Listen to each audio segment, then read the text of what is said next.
প্রাথমিক বিদ্যালয়ে 65,000 সহকারী প্রধান শিক্ষক পদে কিন্তু নিয়োগ বিজ্ঞপ্তি প্রকাশিত হয়েছে বন্ধুরা, দেখতে পাচ্ছেন এখানে লিখে দিচ্ছে। সো বন্ধুরা এই নিয়োগ বিজ্ঞপ্তির মধ্যে কিন্তু সকল জেলা থেকে আবেদন করতে পারবেন, ছেলে মেয়ে সবাই কিন্তু আবেদন করতে পারবেন এবং এসএসসি পাস হলে কিন্তু আবেদন করতে পারবেন।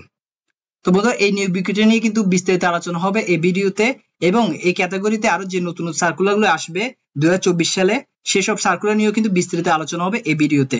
তো এই ভিডিওটা শুরু থেকে শেষ পর্যন্ত একটু কাইন্ডলি কষ্ট করে দেখবেন। সো বন্ধুরা দেখি এই ভিডিওতে এই নিয়োগ বিজ্ঞপ্তির মধ্যে কি বলা হয়েছে শিক্ষক মন্ত্রণালয় থেকে। দেখেন এখানে লিখে দিয়েছে প্রথমে, সরকারি প্রাথমিক বিদ্যালয়ে শিক্ষক নিয়োগের বিধিমালা সংশোধিত হচ্ছে।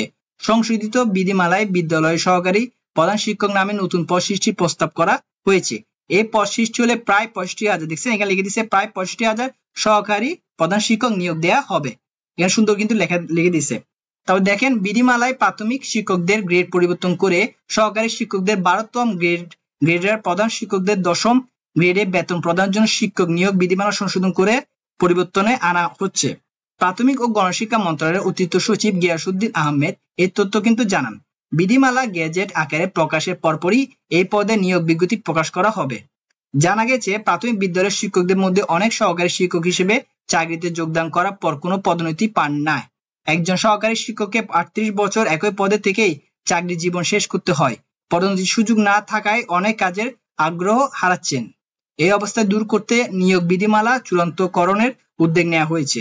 প্রাথমিক ও গণশিক্ষা মন্ত্রণালয় একটি সূত্র জানিয়েছে, বর্তমানে যারা সহকারী শিক্ষক হিসেবে প্রাথমিক বিদ্যালয়ে কর্মরত আছেন কিংবা নতুন নিয়োগ পেয়েছেন বা পাবেন, তাদের মধ্যে থেকে জ্যেষ্ঠতার ভিত্তিতে সহকারী প্রধান শিক্ষক পদে পদোন্নতি পাবেন।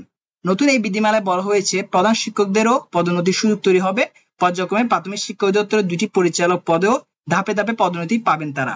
এই প্রসঙ্গে প্রাথমিক ও গণশিক্ষা মন্ত্রণালয়ের সচিব ফরিদ আহমেদ বলেন, শিক্ষকদের পদোন্নতির ব্যবস্থা না থাকায় একটি স্থবিরতা তৈরি হয়েছিল। এই অবস্থা কাটাতে প্রাথমিক বিদ্যালয়ে শিক্ষক নিয়োগের নতুন বিধিমালা তৈরির কাজ শুরু করে মন্ত্রণালয়। অবশেষে বিধিমালা এর ফলে 65,000, দেখছেন এখানে লিখেছে 65,000 শিক্ষক সহকারী প্রধান শিক্ষক পদে পদোন্নতি পাবেন। শিক্ষকরা অধিদপ্তরের পরিচালক হওয়ার সুযোগও পাবেন। তো এটাই ছিল আপনার নিয়োগ বিজ্ঞপ্তি। প্রাথমিক বিদ্যালয়ে 65,000 সহকারী প্রধান শিক্ষক পদের যে নিয়োগ বিজ্ঞপ্তি প্রকাশিত হয়েছে এটা কিন্তু বিস্তারিত আলোচনা করছি।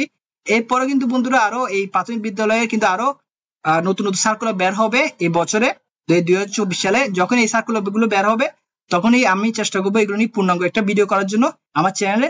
সেজন্য আমার চ্যানেলটা সাবস্ক্রাইব করে রাখবেন। তো বন্ধুরা আজকে এতটুকুই, পরের ভিডিওতে আবার দেখা হবে। ধন্যবাদ।